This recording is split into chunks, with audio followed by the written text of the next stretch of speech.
மும்பைல இருந்து கால் மேல கால் வந்துகிட்டே இருக்கு சீஃப். எல்லாருமே இன்டர்நெட்ல வைரலா போயிட்டு இருக்க உங்க ஆடியோ பத்தி தான் கேக்குறாங்க. மிஸ்ஸஸ் ரேகா நீங்களும் அவங்களும் சேலஞ்ச் பண்ணிக்கிட்ட ரெக்கார்டிங்க இன்டர்நெட்ல அப்லோட் பண்ணிருக்காங்க. அதுல உங்க வாய்ஸ கேட்டுட்டு அது நீங்க தானே சந்தேகப்படுறாங்க. நான் அவங்க கிட்ட எதுவும் சொல்லிக்கல, பட் அவங்களுக்கு டவுட் வந்துருச்சு. அவங்க கிட்ட டிசம்பர் 28 வரைக்கும் வெயிட் பண்ண சொல்லியிருக்கேன் என்றார். சிவா கூலாக, டோன்ட் வரி தினேஷ், இந்த கேம் சீக்கிரமாவே ஒரு முடிவுக்கு வரப்போகுது என்றான். அப்புறம் இன்னொரு விஷயம் சீஃப், அந்த ஆடியோ கூட ஒரு பெட்டிங் லிங்கை டேக் பண்ணிருக்காங்க. இதுல யார் வின் பண்ண போறாங்கன்னு பெட்டிங் போயிட்டு இருக்கு. அதுலயும் குறிப்பா சித்திக்னு ஒரு மிகப்பெரிய கம்பெனியே இதுல பெட் கட்டி இருக்காங்க என்று சொல்ல, இஸ் இட்? அவ்வளோ பெரிய கம்பெனி எதுக்காக இது மாதிரி விஷயத்துல தலையிடுறாங்க? நிஜமாவே அவங்க பணம் சம்பாதிக்க தான் பந்தயம் கட்டியிருக்காங்களா, இல்ல இதுக்கு பின்னாடி வேற ஏதாவது ரீசன் இருக்கான்னு கொஞ்சம் கண்டுபிடிச்சு சொல்லுங்க தினேஷ் என்று சொல்லிவிட்டு போனை வைக்க போகும் நேரத்தில், சீஃப் ஒரு இம்பார்ட்டன்ட் திங், யாரோ உங்க பேருக்கு ஒரு உட்டன் பாக்ஸ் அனுப்பி வச்சிருக்காங்க. அந்த பாக்ஸுக்கு மேல ஒரு வித்தியாசமான சிம்பிள் இருக்கு. ஐ திங்க் அதுக்குள்ள ஏதோ சீக்ரெட் இருக்குன்னு நினைக்கிறேன். இத நீங்களே நேர்ல பாத்தீங்கன்னா கரெக்டா இருக்கும் என்றார். உடன் பாக்ஸ் என்று கேட்டவுடனே சிவாவின் முகம் மாறியது. சரி, நான் லொகேஷன் அனுப்புறேன், நீங்களே வந்து கொடுத்துருங்க, கீப் இட் கான்ஃபிடென்ஷியல் என்று சொல்லிவிட்டு போனை கட் செய்தார். தினேஷ் கூறிய உடன் பாக்ஸ் சிவாவிற்கு தன்னுடைய பாஸ்ட் லைஃபை ஞாபகப்படுத்தியது. அவன் கண்களை மூட ஸ்னைப்பர் ஷாட்ஸ், பாம் பிளாஸ்ட் சத்தம் அவன் கண் முன்னே பிளாஷ் போல வந்து சென்றது. தினேஷிடம் இருக்கும் உடன் பாக்ஸில் இருக்கும் சீக்ரெட் என்ன? தினேஷிடம் உடன் பாக்ஸை தான் இருக்கும் இடத்திற்கு கொண்டு வர சொன்ன சிவா ரூமை நெருங்கும் போது அவந்திகா அவனுக்கு எதிரில் வந்தாள். ஹே அவந்திகா, எங்க போற? நீ சாப்பிடலையா என்று அவளிடம் கேட்க, நீ வெயிட் பண்ணு சிவா, நான் ரெஸ்ட் ரூம் போயிட்டு வந்துடுறேன் என்று சொல்லிவிட்டு சென்றார். அவன் ரூமுக்கு போகும்போது அங்கே நந்தினி இருக்கவில்லை. அவன் டேபிளில் வந்து அமர்ந்தான். அவந்திகா ரெஸ்ட் ரூம் செல்வதாக பொய் சொல்லிவிட்டு ரிசப்ஷனை நோக்கி சென்றார். ரிசப்ஷனில், எங்க டேபிளுக்கு பில் எவ்வளவு ஆச்சுன்னு சொல்ல முடியுமா? அதை நான் பே பண்ணிடுறேன் என்று கேட்டார். அதற்கு மேனேஜர், பட் மேடம், நீங்க தான் இன்னும் எதுவும் சாப்பிடவே இல்லையே, அப்புறம் ஏன் மேடம் பே பண்றீங்க? உங்களுக்கு எங்க சர்வீஸ் ஏதாவது பிடிக்கலையா என்று கேட்டார். நோ நோ நோ, இந்த ரெஸ்டாரண்ட்ல அப்படி எந்த குறையும் சொல்ல முடியாது. நான் பே பண்றதுக்கு வேற ரீசன் இருக்கு. மோரோவர், எனக்கு உங்ககிட்ட இருந்து ஒரு சின்ன ஃபேவர் வேணும், செய்ய முடியுமா என்று கைண்டாக கேட்டார். யா ஷோர், சொல்லுங்க மேடம் என்று கேட்க, சொல்றேன், பட் அதுக்கு முன்னாடி நீங்க ரூம் நம்பர் 27ஓட மொத்த அமௌண்ட் என்னன்னு மட்டும் சொல்லுங்க என்று கேட்டார். மேனேஜர் எந்த கேள்வியும் கேட்காமல் அவருக்கு எதிரில் இருந்த கம்ப்யூட்டரில் ரூம் நம்பர் 27இன் ஆர்டர் டீடைல்ஸை செக் பண்ணிவிட்டு, டோட்டல் அமௌண்ட் 27,000 மேடம், நீங்க இப்பவே பே பண்ணணுமா என்று கேட்டார். எஸ், 1 செகண்ட் என்று சொல்லிவிட்டு அவந்திகா தன்னுடைய போனை வெளியில் எடுத்தார். இப்போதைக்கு நான் உங்களுக்கு 20,000 பே பண்ணிடுறேன். என் கூட இன்னொரு ஃப்ரெண்ட் வந்திருக்காரு, அவருக்கு இந்த விஷயம் தெரிய வேணாம். நாங்க லஞ்ச் முடிச்சதுக்கு அப்புறம் என் ஃப்ரெண்ட் கிட்ட நீங்க 7,000க்கு பில் கொடுத்தா போதும். எனக்காக இதை மட்டும் செய்றீங்களா ப்ளீஸ் என்று கேட்டார். கண்டிப்பா மேடம், நீங்க சொன்ன மாதிரியே பண்ணிடுறோம், don't worry, you please go and enjoy your meal என்று மேனேஜர் அவருக்கு உரிய பாணியில் ஸ்வீட்டாக சொன்னார்.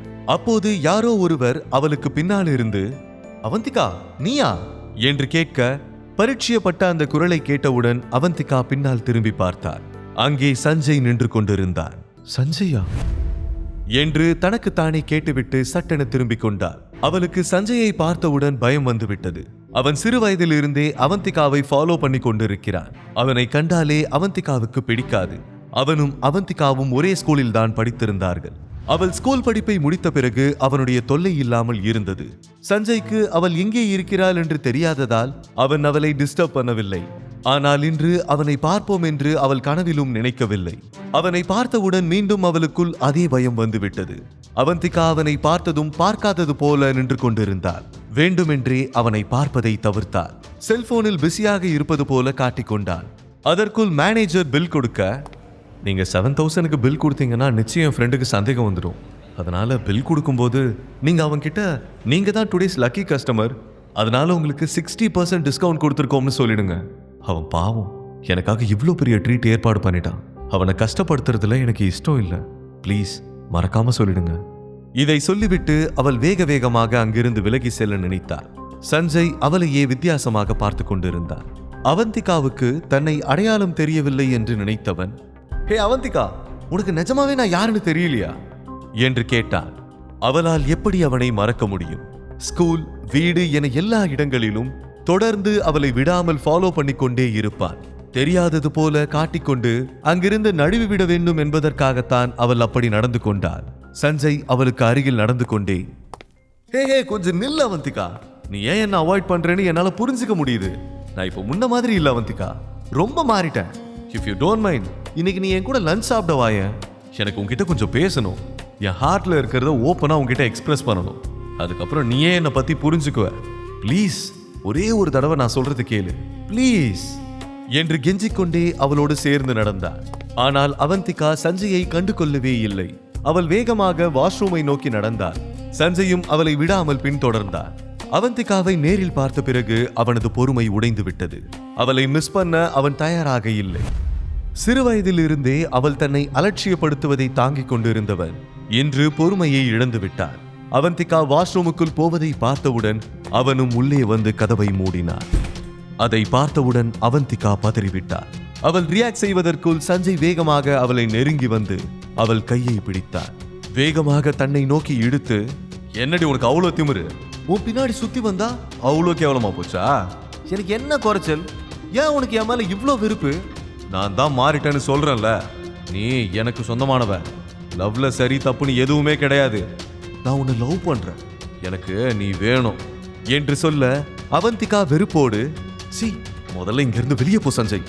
நீ இவ்ளோ கேவலமா பிஹேவ் பண்ணா எனக்கு இல்ல எந்த பொண்ணுக்குமே உன்னை பிடிக்காது.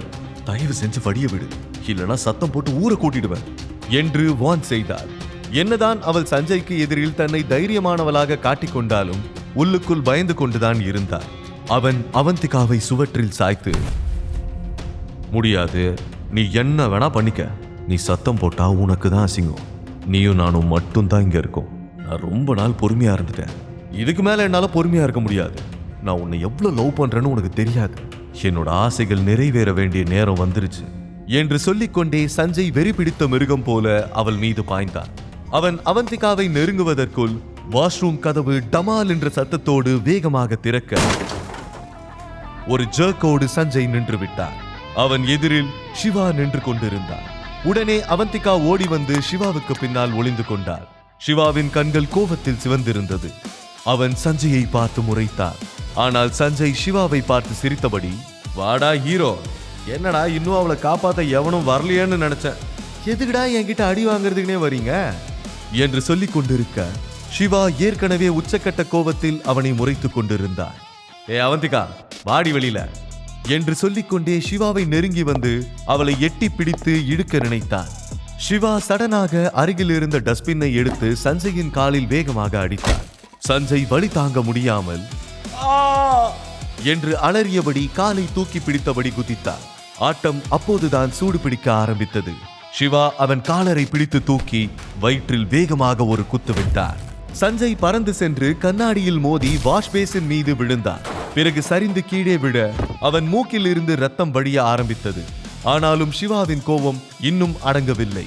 அவன் சஞ்சயை நெருங்கி வந்து, இனிமே அவந்திகா கிட்ட பிரச்சனை பண்ணணும்னு நினைச்ச உன் உடம்புல உயிர் இருக்காது என்று மிரட்டினான்.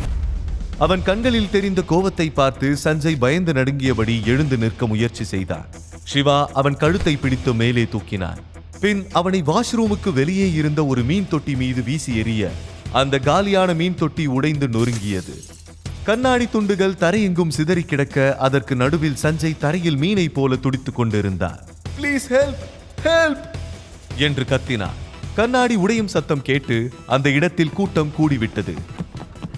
சிலர் தங்களுடைய போனில் இதையெல்லாம் வீடியோ ரெக்கார்ட் செய்ய ஆரம்பித்து விட்டார்கள். சிவா கைகளை துடைத்துக் கொண்டு சஞ்சயை நெருங்கி வந்து கீழே குனிந்து, இனிமே எந்த பொண்ணுகிட்டையும் நீ தப்பா நடந்துக்க கூடாது. மீறி ஏதாவது செய்யணும்னு நினைச்சா நான் சும்மா இருக்க மாட்டேன், ஜாக்கிரதை என்று சொல்ல சஞ்சய்க்கு அவமானமாக இருந்தது. அவன் ஏதோ சொல்ல நினைத்தான். ஆனால் சிவாவுக்கு அதை கேட்கும் பொறுமை இல்லை. இன்னும் கூட அவனுடைய கோபம் தணியவில்லை. இறுதியாக அவன் வயிற்றில் ஓங்கி ஒரு உதைவிட அவன் தரையில் வேகமாக சறுக்கிச் சென்று சுவற்றில் மோதினான். பிறகு சிவா அவந்திகாவிடம் திரும்பி, இனிமே நீ இவனை பார்த்து பயப்பட வேணாம், இவனால உன்னை ஒன்னும் பண்ண முடியாது, உனக்கு நான் இருக்கேன் என்றார். அதை கேட்டு அவந்திகா எமோஷனல் ஆகிவிட்டார். இதுவரை யாருமே அவளுக்காக ஸ்டாண்ட் எடுத்ததில்லை. அதை நினைத்து கண் கலங்கினார். சஞ்சய் அங்கே கூடியிருப்பவர்களை பார்த்து, எதுக்கு எல்லாரும் வேடிக்கை பாக்குறீங்க? யாராவது போலீஸ்க்கு கால் பண்ணுங்க, அவ என்னை எப்படி அடிச்சிருக்கான்னு பாருங்க என்று சொல்ல மேனேஜர் உட்பட அங்கிருந்த பலரும் போலீஸுக்கு இன்ஃபார்ம் பண்ணுவதற்காக போனை வெளியில் எடுக்க அவந்திகா சிவாவுக்கு ஆதரவாக, இல்ல இவன் பொய் சொல்றான், இவனை நம்பாதீங்க. கொஞ்ச நேரத்துக்கு முன்னாடி இவன் என்கிட்ட தப்பா நடந்துக்க முயற்சி பண்ணான், அதனாலதான் என் ஃப்ரெண்ட் அவனை அடிச்சான். சிவா மேல எந்த தப்பும் இல்ல என்றார். போனை கையில் எடுத்த மேனேஜர் அவந்திகாவின் வார்த்தைகளை கேட்ட பிறகு மீண்டும் அதை பாக்கெட்டில் வைத்து விட்டார். வேடிக்கை பார்த்து கொண்டிருந்த கூட்டத்தில் நந்தினியும் அவளுடைய ஃப்ரெண்ட்ஸும் இருந்தார்கள். நந்தினி தன்னுடைய பர்த்டே பார்ட்டிக்கு ஃப்ரெண்ட்ஸை இன்வைட் பண்ணுவதற்காகத்தான் அந்த ஹோட்டலுக்கு வந்திருந்தார். அவள் சிவாவின் இன்னொரு முகத்தை பார்த்து ஷாக் ஆகிவிட்டார். முழு கதையையும் கேட்டு மகிழ பாக்கெட் FM ஏபி டவுன்லோட் செய்யுங்கள். லிங்க் டிஸ்கிரிப்ஷனில் கொடுக்கப்பட்டுள்ளது.